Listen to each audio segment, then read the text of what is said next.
Good morning, ladies. I just wanted to come on and give an update as to where I left off at, which was about 2 weeks ago. I was telling you that night, it was a Tuesday, that I would be triggering that night. But after I got my phone call that Tuesday, they wanted to see me again on Wednesday for me to continue to take my medications. He just wanted to give my follicles that weren't quite all the way there a chance to develop. So at the time I had like 6, and it was 2 that was like still not quite where he wanted them. So one thing I can say about this clinic versus my last clinic is that he has monitored me like every single day. I prefer every other day opposed to going through this every day, but I went 5 days in a row: Saturday, Sunday, Monday, Tuesday, and Wednesday. And every day I'm thinking, oh my God, I'm going to trigger tonight, I'm going to trigger tonight. So he let my cycle go to stem, and I stemmed for 12 days.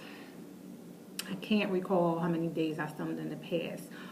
But anywho, I was a little nervous because I will be doing my trigger shot that Wednesday. My husband gets off late on Wednesdays, and I was like, okay, who's going to do the trigger shot? Because in the past, I've done them in my abdomen, and this is the first time that this new clinic that I go to, they want it done in your back, and I guess where a lot of you ladies have or do them at. But so I was thinking, like, what am I going to do? I wasn't sure what time I would trigger. And I was thinking, okay, I'm just going to go to my dad's house and have him do it. How uncomfortable would that be? But there's no way I was doing it. So always have a plan A, plan B, plan C throughout this whole cycle. You definitely need it because, so I was like, either my dad or his girlfriend would do it. Luckily, I got the call and I was going to trigger at 8:45. My husband was home. Then again, this is my 5th egg retrieval, so I'm thinking I'm a pro and whatever. So I wait till like 8:40 to start doing my medicine.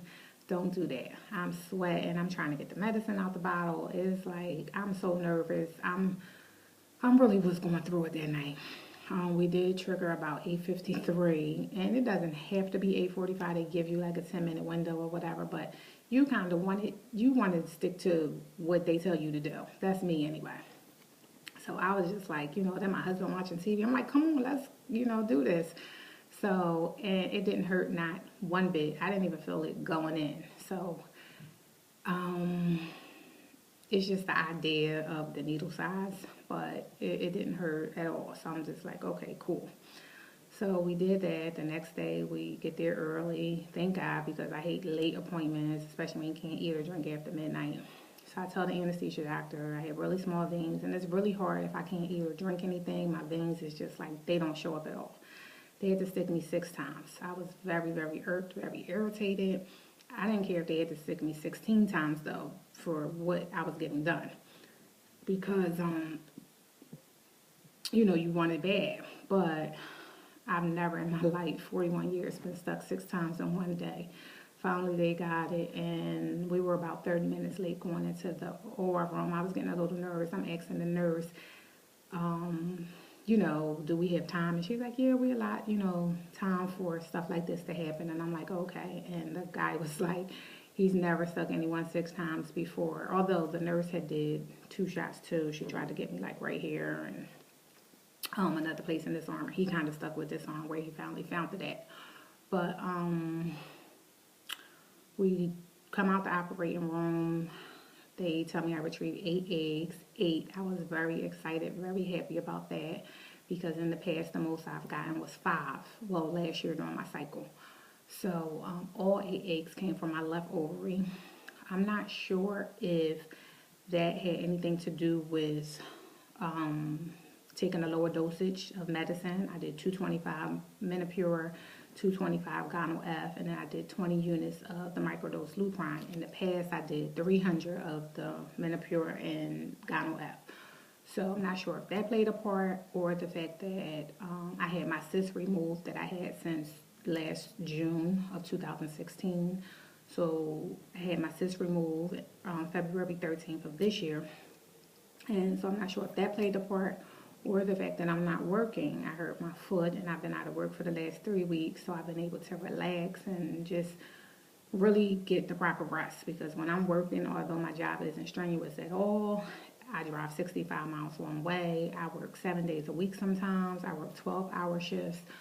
So I be getting it in. So this allowed me to really relax and, just get the proper rest. So I'm not sure what made me have more eggs, but I was very, very grateful. And all of those eggs came from my left ovary. My right ovary did absolutely nothing, zero. Did not participate at all. But thank God, God blessed us with 2 ovaries. Thank you, Jesus. So, yeah, I'm not sure. But anywho, also when I go back to saying have a plan A, plan B, again, I was already banking on having a 3-day transfer. So when I get 8 eggs, and the whole time they were saying that they only seeing 6. So, and not all 6 may mature. I'm thinking, yeah, 3-day transfer. But always have a plan A, B, if this happens, if that happens. So that way when you get that call, you're not rushed to make a hasty decision. And I felt like that's what happened to me. I was banked on having this 3-day decision, 3-day transfer. And when I get the call the next day, they say out of the 8 eggs, 6 of them fertilized. All 6 was mature and all 6 fertilized. I'm like, wow, I'm really happy. So I'm thinking like, well, dang, should I do the 3-day transfer? So I was a little unsure about it, but I just said, we'll go with your first instincts. And that's what I did. We did a 3-day transfer. So these are the 3 that we transferred on day 3. They didn't really grade them, and I don't know, but those are the 3 that they transferred. We had 3 still waiting, and this is a whole wait process and everything like that. So after the 3-day transfer, of course, the bladder was full and it was real easy, nothing to it. I pretty much came home relaxed. I had my 4-year-old great niece here with me. She just talked, kept me busy, and I just kind of relaxed. I read this book here, very good book about faith. I read this every day anyway. The Bible. This right here is your tool. Stay in the Word.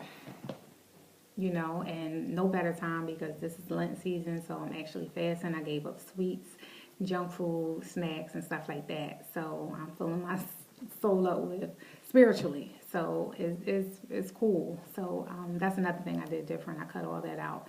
And basically, they didn't give me a whole bunch of lists, and I didn't do any of the lists like eating pineapples or drinking pomegranate juice and stuff like that. I'm just relying on standing on God's word, believing what he's saying, and basically praying. That's what I'm doing. What else? I have to do these 3 times a day, which I actually like because this is how you do it. It's a pill. This is the pill. You stick it on here, and you just put it in just like a tampon. This is much easier than the cordone, because the cordone is the gel stuff. It comes right out. Now, you do get discharged with this. It's still yucky, but the process is just so much better. And you have to do this 3 times a day. It's definitely better than the progesterone shots and the behind. So I'm thankful for this medication. This is my first time taking it. As far as side effects, that's the part I'm a little scary. This 2-week wait. I'm not anxious. But again, I don't have any symptoms. In the past, I've never had symptoms, so that's not a good sign. But again, I'm standing on God's word, and that's all I can do. I haven't had any cramping, anything like that. What I do have is waking up in the middle of the night, and I do this through my whole entire cycle, especially before egg retrieval. I wake up all throughout the night thinking, did I forget to take my medication? When they say breathe, sleep, eat, IVF, that's what it is. And definitely I'm thinking, did I ovulate? Did I lose my eggs? It will drive you crazy. And so I'm very grateful that I'm not working during this time, because waking up in the middle of the night with this is just ridiculous. So, but it comes a part of it. So now I'm waking up, and every time I wake up, I just pray to my uterus. I pray to my embryos that are inside of me. I just pray that they have implanted, they're healthy, and that I end up with a healthy baby.